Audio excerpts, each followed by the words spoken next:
please tell me you've seen the Netflix series Painkiller. I haven't seen Painkiller. Mark, I haven't seen it. what are we doing here? I failed. Okay, I'm going to give you a review. You got to watch it. We'll talk about it. I'll throw some You topics. gonna spoil it? I'm going to spoil it a little bit. Okay. But it talks about what in their version kicked off the opioid crisis, okay, which is oxycodone. I know that on the poster for it, it's like a doctor-looking dude. It's Matthew Broderick. I don't know how this guy got pinned into being the henchman of all these corporations. It's like his third movie where he's the baddie, but he is a Sackler from Purdue, the family that runs Purdue Pharmacy. And it sets up how they were going to run out of a copyright or a patent on I think it's Vicodin. I'm pretty sure it is. Comment on this if you've seen it and tell me what you thought about this. I knew some of this because I've seen some interviews, but I thought it was very well done. I'm familiar with a little bit of this too. The director was on Rogan and talked about the making of it and stuff like that. Yeah. But they were going to run out of a patent, so they redid. Instead of going through the whole process of reinventing something, they just tweaked it a little bit and made it much stronger and put this protective coating on it. It's Oxycontin, right? Oxycontin, which they said you could take it over a long period of time, and they said it wasn't addictive. Of course they did. Why would they say that? Right? They got to make some money. And, did they make the money. Yeah. They did. First of all, it took them forever to get it approved because of all this stuff. And they finally did. And there's no telling what they did and spent to get it approved. That's a whole nother. You got to watch it to see that kind of stuff. But then they went into how they pushed it to their drug reps. And then the drug reps pushed it to the doctors.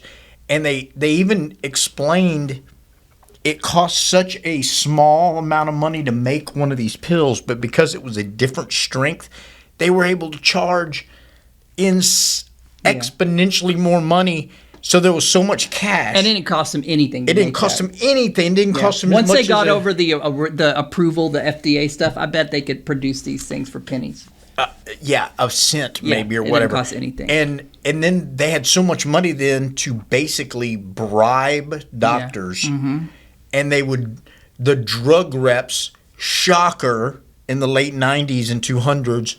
Were all basically models, sure, in tight clothes and doing whatever they could do. It was crazy, man. And then they would get them to up prescribe because they could make so much more money by upselling the milligrams. That's right. So you have all these witnesses, and they do these videos of somebody that had back surgery or whatever, and they got prescribed, 30 of these for a month, and then the next month it's 60, and the next month it's this, and then when it's at the max of what that can be, they double the milligrams and start up that one until they're taking as much to tranquilize as a horse. They made pain level, the subjective pain level of the patient, as important as any other vital sign. That's what it is. What's your pain on a 0 to 10, right? And that's so, of course, someone who wants a drug is going to 10. I'm a 10 right now, and so then in the minds of the nurses or doctors, you're doing a good deed because you're helping them. That's it. You're helping your patients. It's your duty to help them by upping their dose and getting that pain level down. Getting that pain level. Have you seen Brian Regan, the comedian's thing on the pain tolerance scale? No. It's one of the funniest things I've ever said. He said he hurt himself getting out of bed.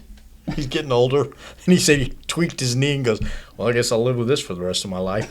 But he gets up and he goes to the doctor, and they're like, what's your pain level? And he's like, I don't know, maybe a 7. And he said he just heard from 2 rooms down, how dare you? Somebody that broke their femur, comes wobbling in. I'm an 8. There's no way you're a 7. He starts comparing that. Dude, that's the thing. It's so subjective. Totally. It's completely. Cancer patients, we're 9. Yes. You just keep one-upping it. They feel like he's just completely lying. He said a guy comes in holding his head. Yeah. I'm a 10. Right. You're not a 7. Right.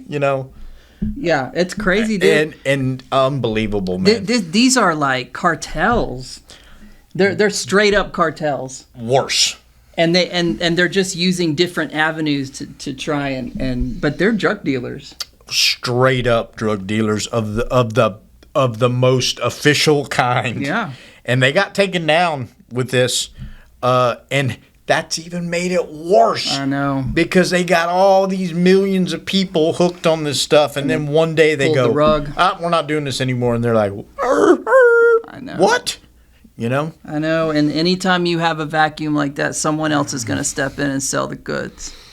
So if you get rid of the Sacklers, you're going to have people sell, you're going to have it in the street. Prohibition. It's the same Al Capone, thing. baby. It was a disaster. He was a Sackler before the Sacklers. It was.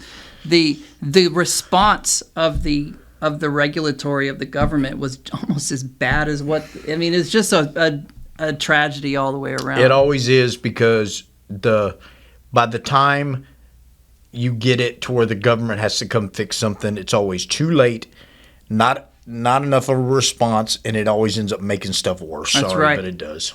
That's right. Anyway, awesome. Well, listen, please like, subscribe, comment. Man, we talked about a very wide range of stuff on this podcast, and love to know and get in a conversation. And you know what? I wanted to offer this. We don't talk about this. If you're struggling and you happen upon this podcast, reach out to us. Please. We can connect you with some resources that can really make a difference in your life. I promise you. We do that every day. And we can do that. Just reach out. You can send a message. We will promptly get back with you and would love to help in any way possible. Thanks, guys. Yeah.